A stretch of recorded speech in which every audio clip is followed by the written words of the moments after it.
December 8, 1941. Manila, Philippines. The humid pre-dawn air hung thick with smoke and cordite as Private First Class Leon Beck, 27th Bombardment Group, scribbled his final letter home to his mother in Kentucky, the paper trembling in his calloused hands. "Ma, if you're reading this, know I did my duty. The Japs hit us hard at Clark Field. Half our planes are burning. We're digging in now, but I don't know what tomorrow holds. Tell everyone I love them." Through the acrid haze of burning B-17 bombers, he had just witnessed the opening hours of America's Pacific nightmare.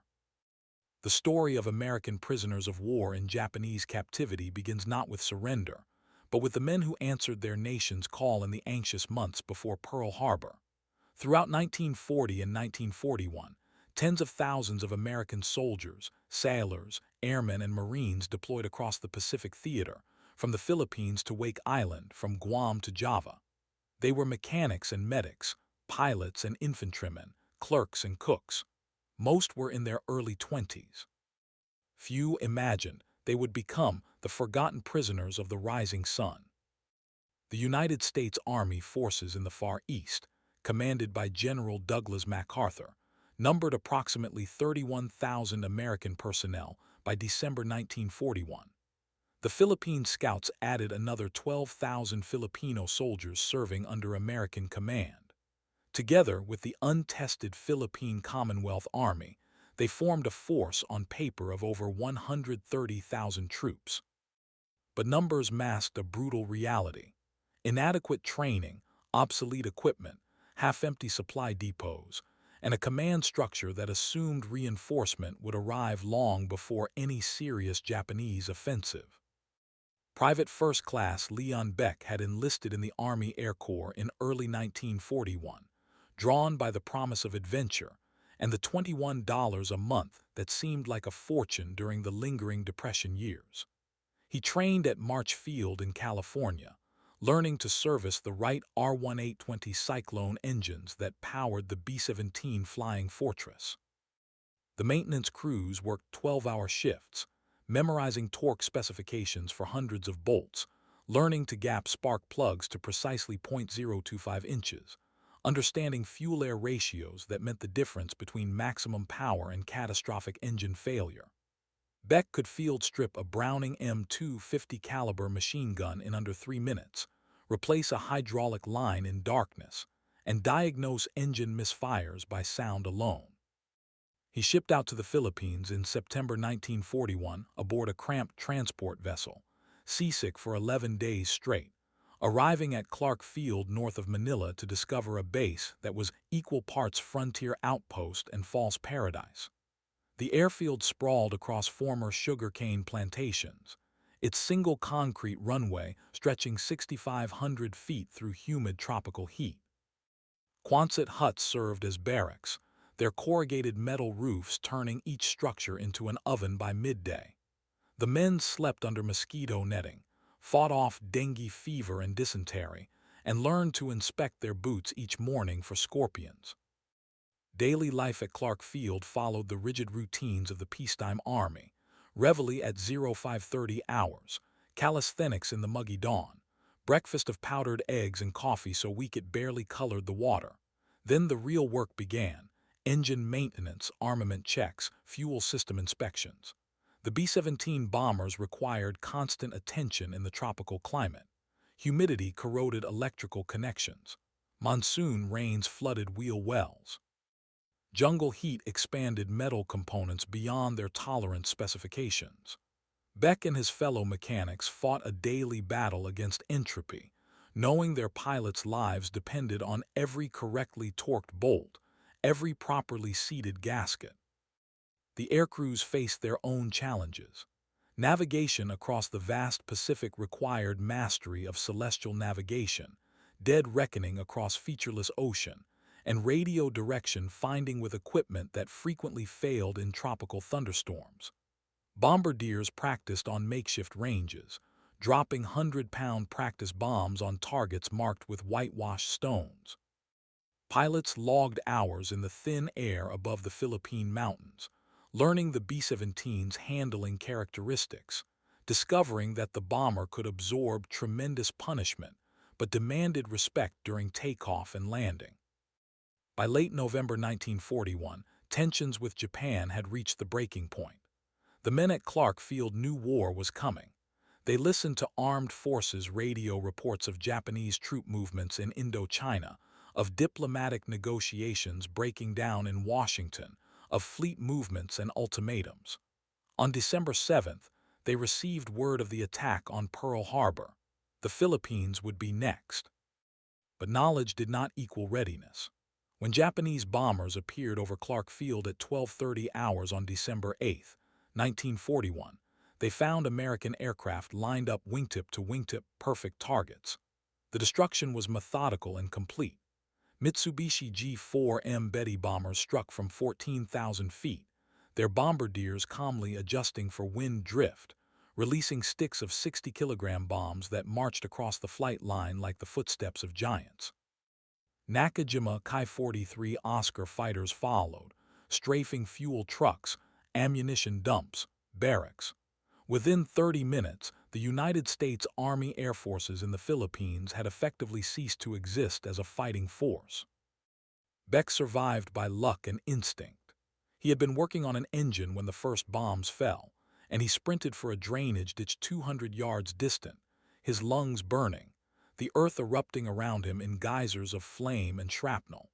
He pressed himself into the mud as bullets snapped overhead, as aviation fuel ignited in towering columns of black smoke, as ammunition cooked off in staccato chains of explosions. When silence finally returned, he emerged to find his world transformed into hell. 18 B-17s destroyed, 53 P-40 Warhawk fighters burning, 80 men dead, over 100 wounded. The survivors became infantrymen by necessity. Beck, trained to repair aircraft engines, now found himself issued a Springfield M1903 rifle, 5 clips of .30-06 ammunition, and orders to fall back toward the Bataan Peninsula. The retreat began on December 22, 1941, as Japanese forces landed at Lingayen Gulf and drove south toward Manila.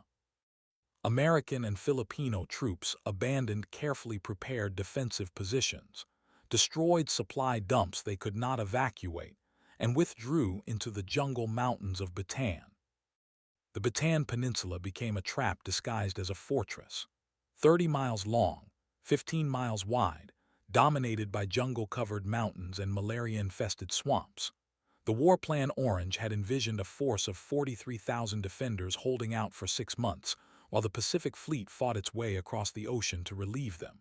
Instead, nearly 80,000 hungry, diseased, poorly equipped troops crowded into a shrinking perimeter, while the Pacific Fleet lay crippled at Pearl Harbor.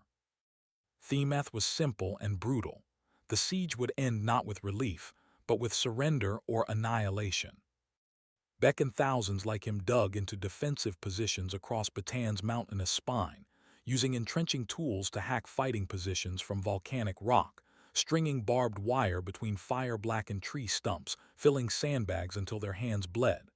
They subsisted on half rations, then quarter rations, 30 ounces of food per day, 20 ounces, 15. The official daily calorie intake dropped to 2,000, then 1,500, then under 1,000. Men grew gaunt. Malaria swept through the ranks. Dysentery turned the jungle latrines into scenes of medieval squalor. Still they held. The Battle of Bataan unfolded across 4 months of grinding defensive warfare, a slow-motion catastrophe that turned American servicemen into skeletal wraiths fighting from memory and pride alone. Beck's war became a cycle of skirmishes and withdrawals, of nights spent listening to Japanese infiltrators moving through the jungle darkness, of days enduring artillery bombardment that walked methodically across American positions like a farmer plowing a field. The first major Japanese assault struck on January 9, 1942. General Masaharu Hama committed the Japanese 14th Army to a frontal attack against the American-Filipino defensive lines on Bataan's eastern slopes. For 5 days, Japanese infantry pushed forward through jungle so dense that visibility rarely exceeded 20 yards. They attacked in company-strength waves, their officers leading with drawn swords, their soldiers screaming "Banzai" as they charged American machine gun positions. Beck found himself manning a Browning M1917 water-cooled machine gun, a weapon that weighed 41 pounds unloaded, fired at a cyclic rate of 450 rounds per minute, and required a four-man crew to operate effectively. His position overlooked a narrow jungle trail, a natural avenue of approach that Japanese scouts had identified and Japanese commanders had marked for assault. When the attack came, it came in waves. The first Japanese soldiers appeared as shadows moving between bamboo thickets, advancing in short rushes, using the terrain with professional skill. Beck's gun crew let them close to 50 yards before opening fire. The Browning hammered out 6-round bursts, the water jacket hissing as coolant boiled, spent brass cascading into the dirt. Beck fed ammunition belts into the receiver, his hands moving automatically, his mind detached and clinical. The Japanese fell in heaps. More came. The Browning fired until its barrel glowed cherry red. Still they came. For 3 hours, the machine gun position held. Beck and his crew expended over 4,000 rounds of .30-06 ammunition, changing barrels twice, replacing the gun's water jacket once when a Japanese bullet punctured the coolant system. They held until a Japanese knee mortar crew found their range, dropping 81mm shells with uncanny precision. The first round landed 10 yards short, the second 10 yards long. The third exploded directly on the gun position, killing 2 of Beck's crew instantly and burying the Browning under 2 feet of jungle soil. Beck survived with perforated eardrums and shrapnel wounds across his back and legs. He retreated with the survivors, falling back to secondary positions, then tertiary positions, then positions scratched from the jungle in desperate nighttime withdrawals. The pattern repeated for weeks. Hold until overwhelmed. Withdraw. Dig in. Hold again. By late January, the Japanese offensive had stalled against unexpectedly fierce resistance, but the respite brought no relief. Rations dropped to 800 calories per day. Quinine supplies, essential for treating malaria, ran out completely. Men began dying from disease faster than from enemy action. The hospital on Corregidor overflowed with patients suffering from malaria, dengue fever, dysentery, beriberi, and simple starvation. Doctors performed amputations without anesthesia. Surgeons operated by flashlight when the generators failed. Corporal James Gallagher, a medic from the 31st Infantry Regiment, moved between aid stations on a mule-drawn cart, evacuating wounded men from forward positions to field hospitals that lacked even basic supplies. He learned to distinguish between salvageable and unsalvageable wounds, a triage calculus no 23-year-old should master. Compound fractures with bone protruding through blackened flesh. Abdominal wounds that spilled intestines into jungle mud. Head trauma that left men technically alive but functionally gone. I stopped counting after the first 100, Gallagher later recalled in a 1946 interview with Army historians. You had to, or you'd go mad. We had morphine for maybe 1 patient in 10. The rest got aspirin if they were lucky, a cigarette if we had any, a kind word if we had the strength. I watched boys die calling for their mothers, and I couldn't do a damn thing to help them. The second major Japanese offensive began on February 8, 1942. This time, General Hama reinforced his assault with elements of the Japanese 4th Division, veterans of the China campaigns who understood jungle warfare. The Japanese employed new tactics: night infiltration, coordinated mortar fire, tank infantry teams that exploited gaps in American lines. They pushed relentlessly against the Mount Samet defensive positions, the high ground that dominated central Bataan. Private First Class Sidney Stewart, 1st Battalion, 31st Infantry Regiment, defended a position on Mount Samet's northern slope. His squad occupied a series of interconnected foxholes carved from volcanic rock, connected by communication trenches barely 3 feet deep. They had 1 Browning automatic rifle, 6 M1903 Springfield rifles, a crate of Mark II fragmentation grenades, and orders to hold until relieved. The Japanese attack began at 0200 hours with an artillery barrage that made the earth itself seem to scream. 75mm shells detonated among the American positions, the concussions collapsing foxholes, the shrapnel shredding sandbags. Stuart pressed himself against the bottom of his hole, mouth open to prevent his eardrums from rupturing, hands over his head in futile protection. The barrage lasted 20 minutes. Then came the infantry. They advanced behind the creeping barrage, emerging from the smoke like vengeful spirits, their bayonets fixed, their voices raised in war cries that cut through the chaos. Stuart and his squad opened fire at point-blank range. The barman, a corporal from Tennessee whose name Stuart never learned, fired controlled bursts that scythed down the first wave. Stuart worked his Springfield's bolt action, fired, worked the bolt, fired again, his world reduced to iron sights and enemy silhouettes. The Japanese reached the communication trenches. Fighting became hand-to-hand, rifle butts and entrenching tools, desperate struggles in the darkness. Stuart killed 3 Japanese soldiers at ranges under 10 feet, one with a bayonet thrust through the chest, one with a shovel to the skull, one with a grenade that detonated while the Japanese soldier tried to throw it back. By dawn, the position had held, but at terrible cost. Of the 12 men in Stuart's squad, 5 lay dead and 4 wounded. The survivors held their position through the day, then evacuated after nightfall, carrying their wounded and abandoning their dead.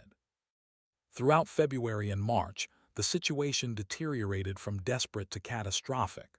Food rations shrank to a handful of rice and a piece of fish per day. Men ate carabao, the water buffalo used for field labor, until none remained. They ate iguanas, monkeys, snakes, anything that moved. They chewed on sugarcane stalks and bamboo shoots. Still they starved.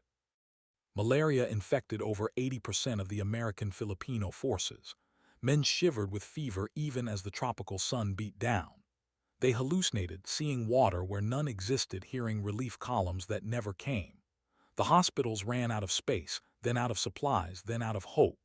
Doctors improvised, using whiskey for antiseptic, rags for bandages, carpenter's saws for amputations. The death rate climbed to 50 men per day, then 75, then over 100. On March 11, 1942, General MacArthur evacuated to Australia on President Roosevelt's direct order, leaving behind the famous promise, "I shall return." To the men on Bataan, the evacuation felt like abandonment. They were being sacrificed to buy time for America to mobilize, to prepare, to eventually win a war that would come too late to save them. Before we continue with this story of incredible survival and resilience, I want to ask you something. If you're finding value in these deeply researched stories of American heroes, please take a moment to subscribe to our channel and hit that notification bell. We're committed to honoring the greatest generation with the thoroughness and respect they deserve, and your subscription helps us continue this mission. Thousands of veteran stories still need to be told. Don't let them be forgotten. Subscribe now, and let's preserve this history together. The final Japanese offensive began on April 3, 1942, Good Friday. General Hama, reinforced with fresh divisions and heavy artillery, launched Operation King, a massive assault designed to crush American resistance once and for all. Japanese artillery pounded American positions with unprecedented intensity. Over 150 guns fired a 5-hour preparatory bombardment that consumed more ammunition than the defenders had fired in 4 months of combat. The bombardment shattered what remained of American defensive cohesion. Communication lines were cut. Command posts were destroyed. Entire units ceased to exist as organized formations. When Japanese infantry advanced behind the barrage, they encountered not prepared defenses but scattered groups of starving, diseased, exhausted men who had reached the absolute limit of human endurance. Beck, now separated from his original unit and attached to a provisional infantry company composed of Air Corps mechanics, cooks, clerks, and anyone else who could hold a rifle, made his last stand on April 8th. His position overlooked the Mamala River, a narrow waterway that represented one of the final defensive barriers before the southern tip of Bataan. The company, numbering perhaps 60 effectives out of an authorized strength of 190, occupied hastily dug foxholes along the river's eastern bank. The Japanese attacked at dawn with armor support, Type 95 Hago light tanks that weighed only 7.5 tons, but were more than sufficient against troops who lacked anti-tank weapons. The tanks forded the shallow river and advanced up the eastern bank, their 37mm guns firing point-blank into American positions, their machine guns sweeping the foxholes. Beck's company held for 90 minutes before being overrun. Of the 60 men who started the battle, fewer than 20 escaped. On April 9, 1942, at 0600 hours, Major General Edward King, commanding officer of the Bataan forces, surrendered approximately 76,000 American and Filipino troops to the Japanese 14th Army. It was the largest capitulation in American military history. The men who had held out for 4 months on starvation rations, who had fought disease and despair as fiercely as they fought the enemy, who had believed until the end that relief would come, now faced an enemy that viewed surrender as the ultimate dishonor. The Bataan Death March began within hours of the surrender. Japanese commanders, expecting to capture perhaps 25,000 prisoners, instead found themselves responsible for over 76,000 starving, diseased men scattered across the peninsula. The Japanese Army's logistical system, already strained supporting offensive operations, completely collapsed under the burden. What followed was not a planned atrocity, but something perhaps worse: institutional indifference to suffering on an incomprehensible scale. The march route stretched approximately 65 miles from the southern tip of Bataan to Camp O'Donnell, a former Filipino Army training facility north of Manila. Under normal circumstances, a healthy man could walk the distance in 3 days. For the prisoners, skeletal from months of starvation, weakened by malaria and dysentery, the march became a week-long ordeal that killed between 7,000 and 10,000 men. Beck began the march on April 10, 1942. Japanese guards organized prisoners into groups of approximately 100 men, then started them north along the main coastal road. No food was provided, no water, no rest except when the guards chose to stop.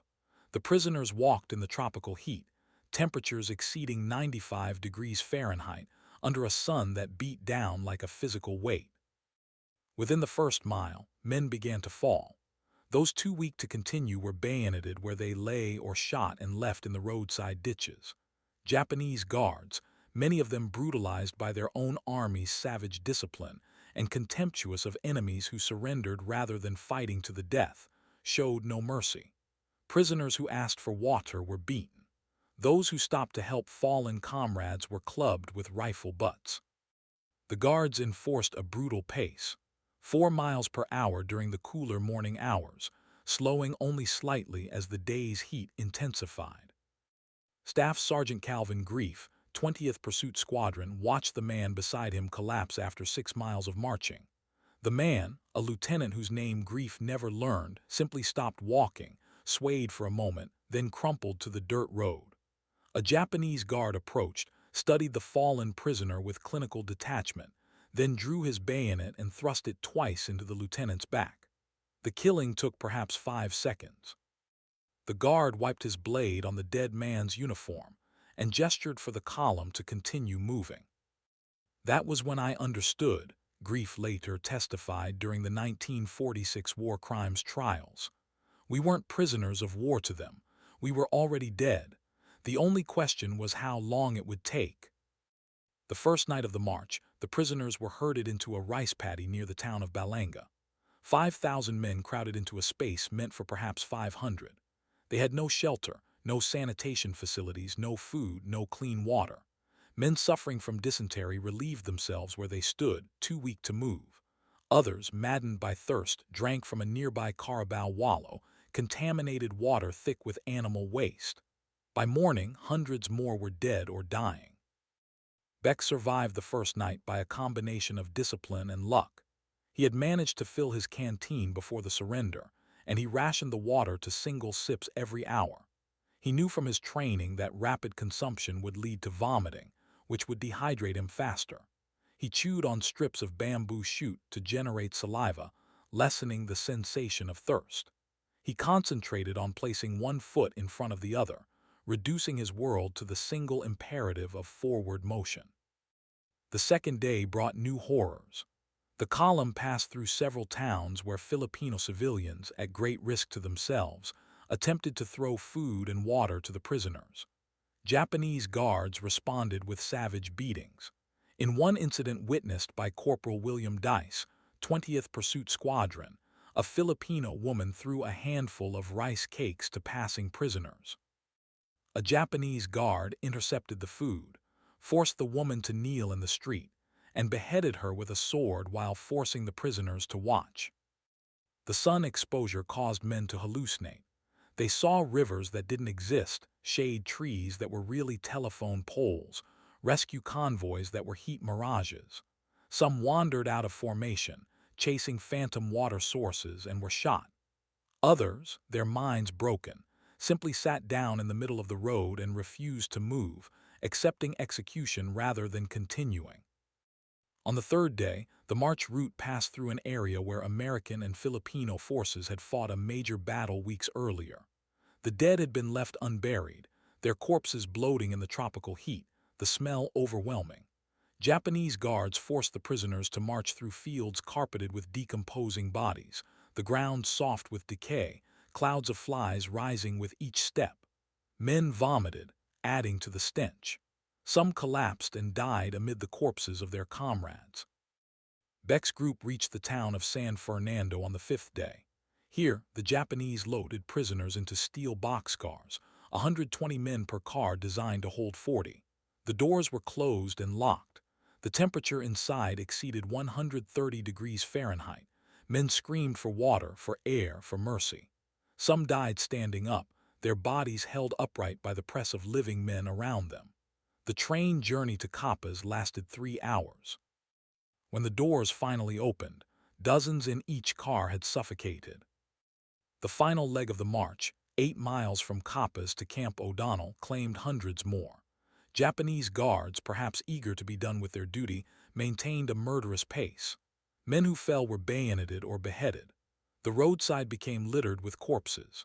Beck, operating on pure survival instinct, helped carry a delirious private from his old unit, a boy from Ohio who weighed perhaps 90 pounds, nothing but skin stretched over bones. They reached the camp gates at dusk on April 16, 1942. Camp O'Donnell had been a Filipino Army training facility, a collection of bamboo barracks and open latrines designed to accommodate perhaps 10,000 troops temporarily. The Japanese now crowded over 50,000 prisoners into the compound. There was one working water spigot for the entire camp. Men waited in line for 12 hours for a single drink. Dysentery and malaria spread unchecked. The death rate reached 400 men per day. Beck, suffering from malaria and weighing 115 pounds against his pre-war 170, survived by focusing on small, achievable goals. Get through the next hour. Drink water when possible. Avoid the guards' attention. Help fellow prisoners when he could, but not at the cost of his own survival. It was pragmatic, calculated, and utterly necessary. The burial details became the camp's most important work. Every morning, prisoners carried the previous day's dead to mass graves outside the compound. The graves were long trenches, 8 feet wide, 50 yards long, 10 feet deep. The dead were laid head to foot, layer upon layer, until the trenches were filled. Then new trenches were dug. By June 1942, over 1,500 Americans had died at Camp O'Donnell. The Filipino death toll exceeded 25,000. In June, the Japanese began transferring American prisoners to other camps. Beck was moved to Cabanatuan, a larger facility where conditions, while still brutal, were marginally better. Here, he encountered organized prisoner resistance for the first time. Officers maintained military discipline. Prisoners pooled resources, shared food, supported the sick. A clandestine medical staff, led by Navy Commander Thomas Hayes, treated patients with improvised equipment and medicines stolen from Japanese supplies. The camp library, assembled from books abandoned by Filipino civilians and materials smuggled in by sympathetic guards, became a lifeline. Men who had been farmers learned engineering. High school graduates studied medicine.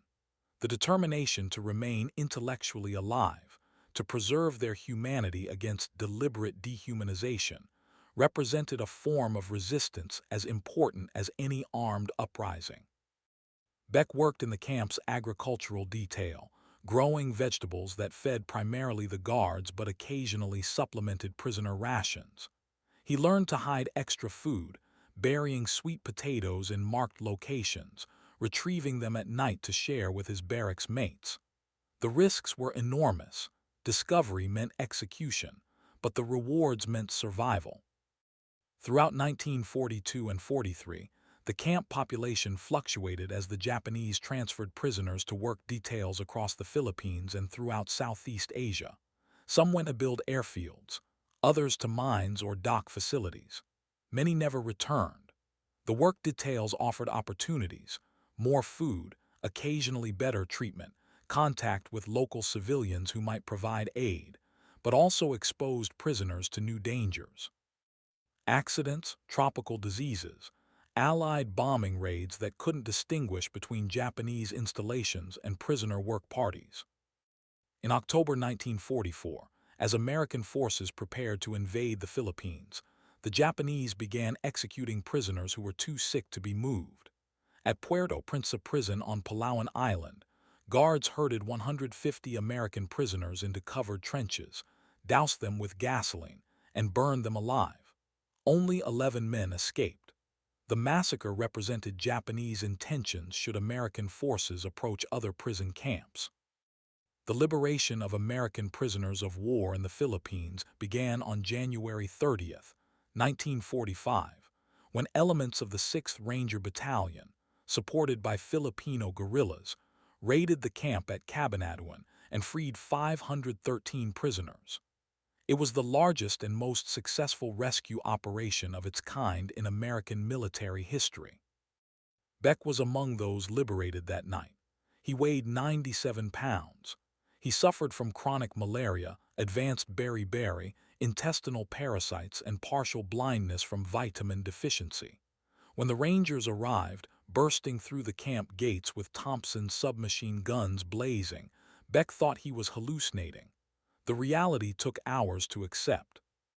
The freed prisoners were evacuated to field hospitals, then to rear area facilities, then eventually back to the United States.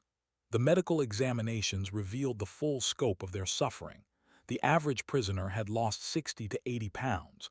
95% suffered from malaria. 70% had dysentery. 40% showed signs of permanent psychological trauma. Many would never fully recover. Of the approximately 25,000 American military personnel captured in the Philippines, roughly 40% died in captivity. The death rate among prisoners of the Japanese across the entire Pacific theater reached approximately 27%, compared to less than 1% for Americans held by Germany. The difference reflected not just harsh conditions, but fundamental cultural differences in the treatment of prisoners and the Japanese military's contempt for surrender. The survivors returned to an America that barely understood what they had endured. The War Department, concerned about morale, suppressed details of Japanese atrocities until after the war. Returning prisoners were ordered not to discuss their experiences publicly. Many internalized this silence, carrying their trauma privately, never speaking of Bataan or the Death March or the camps even to family members. Beck returned to Kentucky in July 1945, 3 months after Germany's surrender, 2 months before Japan's. He weighed 130 pounds, still 40 pounds below his enlistment weight. He moved slowly, spoke rarely, startled at loud noises. His mother didn't recognize him at the train station. He collected his discharge papers, his back pay, his Purple Heart, and attempted to resume a normal life that no longer made sense. The post-war years brought gradual recognition. The war crimes trials at Tokyo, beginning in 1946, prosecuted Japanese officers responsible for prisoner atrocities. General Hama, commander of the forces responsible for the Death March, was convicted and executed by firing squad on April 3, 1946, 4 years to the day after his final offensive on Bataan. The camp commanders, the guards who had bayoneted helpless prisoners, the officers who ordered executions, dozens faced justice, though thousands more escaped prosecution. The American Defenders of Bataan and Corregidor, a veterans organization formed in 1946, worked to ensure the story wasn't forgotten. They lobbied for recognition, for benefits, for acknowledgement of what they had endured. In 1947, Congress authorized the award of the Distinguished Unit Citation to all personnel who had served on Bataan and Corregidor, a collective recognition of extraordinary heroism. Individual decorations followed. Beck received the Bronze Star for his actions during the defense of Bataan, though he never felt he had done anything particularly heroic. "I survived," he said in a 1985 interview. "That's all. Thousands didn't. They're the heroes, not me." The symbolism of Bataan resonated through American military culture. Duty, honor, country, the motto that guided the defenders, became a touchstone for subsequent generations. The refusal to surrender the ideals that defined them, even when forced to surrender their weapons, represented a victory that transcended battlefield defeats. Memorials began appearing in the 1950s and 60s. The Bataan Memorial Death March, established in 1989 at White Sands Missile Range in New Mexico, became an annual marathon honoring the prisoners. Participants carry 40-pound rucksacks for 26.2 miles through desert terrain, a symbolic recreation of the prisoners' ordeal. Thousands participate each year, military and civilian, ensuring the memory endures. The last survivor of the Bataan Death March, Sergeant Lester Tenney, died in February 2018 at age 96. He had spent 3.5 years in Japanese captivity, survived the Death March, the camps, slave labor in coal mines, and dedicated his final decades to speaking about the experience, ensuring future generations would understand what happened. The prisoners of war in Japanese camps represented a cross-section of American society. They were from every state, every background, every walk of life. Farm boys and city kids, college graduates and 8th grade dropouts, career soldiers and reluctant draftees. What united them was their refusal to break, to let their captors destroy not just their bodies but their spirits. The medical innovations developed in the camps, the improvised treatments for tropical diseases, the psychological resilience techniques, all influenced post-war military medicine. The survival strategies, the methods of maintaining morale and cohesion under extreme duress, informed modern prisoner-of-war training. The Code of Conduct, adopted in 1955, drew directly from lessons learned on Bataan and in the camps. The families of those who died received closure slowly and incompletely. Many graves were never identified. The mass burials, the haphazard Japanese record-keeping, the sheer scale of death made individual accounting impossible. Thousands of families received telegrams that read simply, "Missing in action, presumed dead." The ambiguity haunted them for decades. In 1973, when American prisoners returned from Vietnam, the Bataan survivors were there to greet them, to offer understanding born of shared experience, to provide counsel on the difficult transition from captivity to freedom. The lineage of suffering and survival connected across generations, a continuity of sacrifice. Beck lived until 2003, dying at age 83 in the same small Kentucky town where he'd enlisted 62 years earlier. He never fully recovered from malaria, suffered nightmares about the death march until his final years, carried scars, physical and psychological, that never completely healed. But he also carried something else. The knowledge that he had endured the worst humanity could inflict and emerged with his dignity intact. The camps where he suffered were eventually demolished or absorbed into the jungle. Camp O'Donnell became a memorial site. Cabanatuan was reclaimed by farmland. The physical evidence disappeared, but the moral weight remained. These places represent a chapter in American military history that demands remembrance precisely because it was so terrible, because it tested the limits of human endurance, because the men who survived proved that those limits could be exceeded through courage, solidarity, and sheer determination to live. The Japanese commanders learned that surrender did not equal defeat, that capturing American bodies did not mean breaking American spirits. The families and the nation learned that heroism manifests not just in charges and victories, but in the quiet determination to survive another day, to help a fellow prisoner, to maintain one's humanity in the face of calculated brutality. Private First Class Leon Beck once wrote in a letter preserved at the National Archives, "We didn't fight for glory on Bataan. We fought because we were soldiers, because our buddies depended on us, because surrendering our honor was never an option even when we had to surrender our weapons. Tell them we didn't quit. Tell them we never quit." Their story must be remembered, not just for what they endured, but for what they preserved. The conviction that American servicemen and women, even in the darkest circumstances, will never abandon the values that define them.